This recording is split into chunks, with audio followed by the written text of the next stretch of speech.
different change. So setup wise, what we did for the first few sessions, really, really good. I like the fact you're getting that nice little spine angle tilt, the lowercase one we talked about. The issue we had before, your lead knee, lead hip kind of collapsed inwards, which therefore makes your shoulder turn and your arms go very, very steep. You can see a lot of space being created away from that green line there. Big overswing there. Arms, I mean, your arms are almost looking vertical. You can't sort of see it from this side, but the fact your arms are so high means your arms are going to be pretty, I mean, your arms are long, but not they're not that long if they're swinging behind you, okay? So I like the fact you've turned your hips nicely here, but you've done so more with this kind of like tilt with the top half. And what we've got to try to really get yourself in a position is we want yourself in a position where you've got the spine angle here.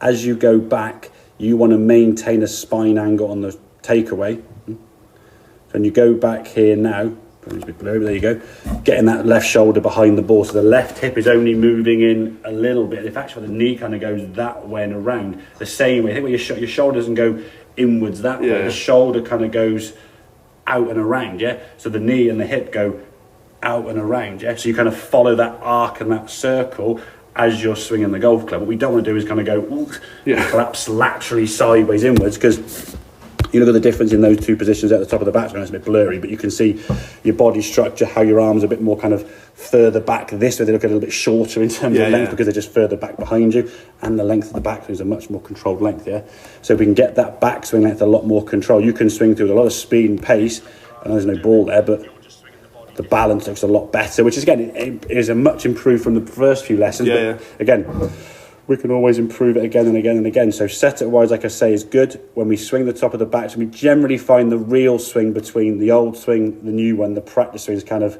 over here, and the new swing is kind of like moving towards the practice swing. So we should, I think we see the backswing a bit shorter than parallel. There you go. It's a little bit longer, which is to be expected, okay? But we're getting kind of left shoulder and left hip kind of getting a bit more in the right position, orientation. Your arms aren't quite so high. Therefore, you're coming down now more on what we call an on-plane angle here, the same way you would throw a rugby ball from your arms back here and behind. So you'd have a little bit of lean with your spine, the arms are coming back. You wouldn't throw it from up here somewhere, So if we can get your body into that better position, then when you come back down to the golf ball now, everything can work back down. Really good impact, but in the body movement now into impact now is so much better. You're not spiraling and sort of spinning as much as you used to do before.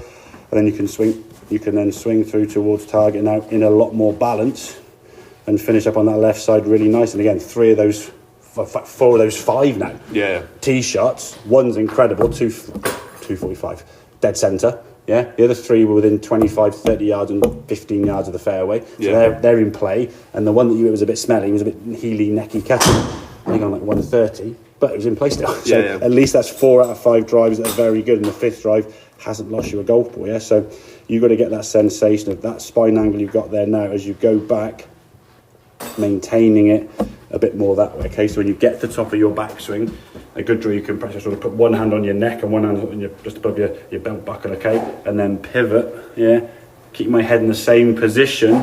But this top hand now is further that way. What you would want to do is go like that, We don't want to move this way, that's cheating it, We are going to be moving that way, Right, okay. So this is sort of pivoting around this way, which gives you that sort of right hip movement we talked about before, okay? This left knee and hip are kind of moving around as you go back. They're not collapsing inwards in the first move. And that's the biggest thing. Once this knee kind of does this, anything you do down here under that green line, that's what the top half's going to do, And then as a result of that thing, your lower half go in this, and because you're so tall, obviously, the knees go in, the top half's going to react in such a way. You can't stop it, And someone says, "Oh, just swing a bit short there, Dan." You're like, "We can't." But you could see when I put your body in the actual right position, I can't go any further. It's really not, your backswing was probably a lot. I mean, your backswing when you did it first of all was kind of about here when I really put you in the pit. I mean, you could say a bit more tilt there, but from where you were to where you're going, that's a good transition. Just a bit more practice with that feel. Get some more to teach us a little more of that last one there, Yeah, okay, mate, make sense? Yeah, good man. Okay, couple more to make you going. Cracking, cheers. Good stuff.